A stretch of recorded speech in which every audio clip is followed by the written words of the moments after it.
What is happening, guys, and welcome back to Ghouls Gaming, and thank you for tuning into my Bloodborne boss guide. Now, this is by far the hardest boss that I've fought up until this point. It's the Keeper of the Old Lords. And quick disclaimer before we get into this, I am a noob at the Souls series. I've never played a game like this before, and it's very difficult. So, if you're a veteran, I'm pretty sure that you know how to beat him easier than this, but if you're a veteran, you wouldn't be watching this video. So from a noob to another noob, let me show you how I did this. Now this boss does about 4 or 5 attacks. Now let's do a quick rundown of what they are, and then I'll go into more detail of how to get around them and all of that. The first up is a fire sweep attack. It's a mid-range, basically just to put some distance between the two of you.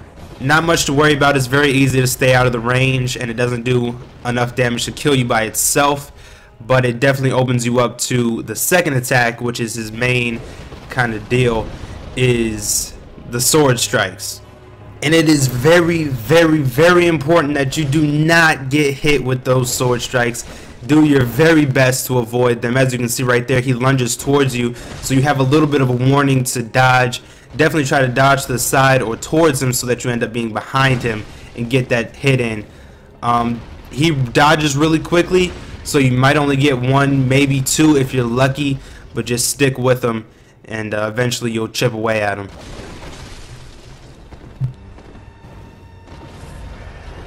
And the last attack that he does in this first stage is a stun, which you see right there. It's where he shoots fire from his fingertips. It's very important that you do not get hit with this because it doesn't do much damage to you, but it opens you up to a 2 or 3 hit sword combo, and you do not want to get hit with that as it's almost a guaranteed death.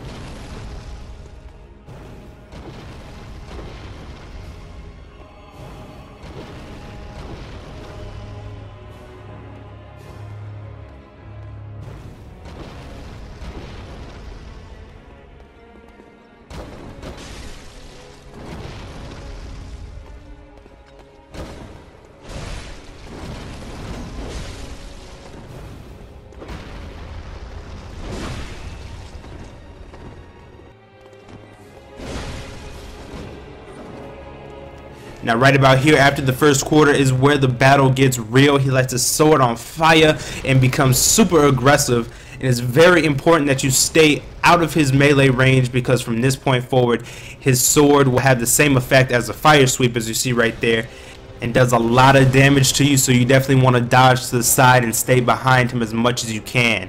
Now there is a plus to his aggressiveness. As you can see right here, he's running. Get that charged attack. It's almost guaranteed to hit. Don't be greedy. Don't go for the full charge if he's getting too close. Just hit him whenever you can.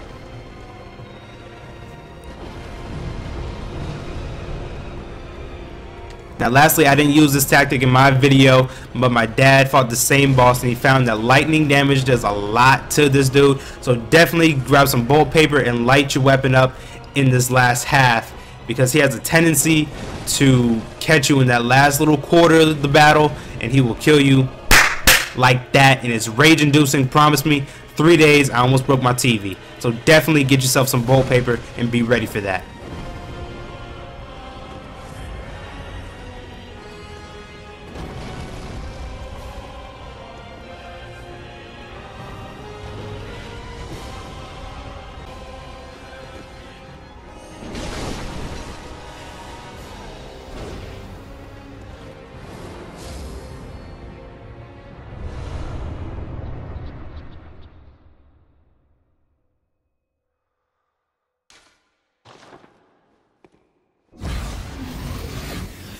Well, there you have it, guys. That is how a noob beats the Keeper of the Old Lords.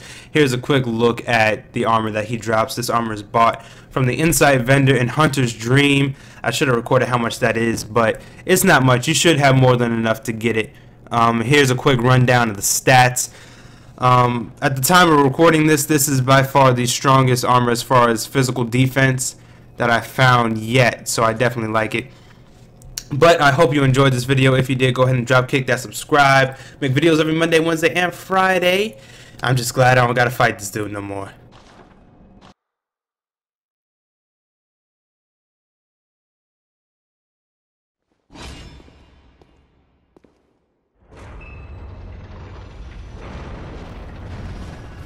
No. No. No, I'm not doing this again. Look, he still hits hard. I'm done. I'm done. I'm out of here. Peace. Subscribe.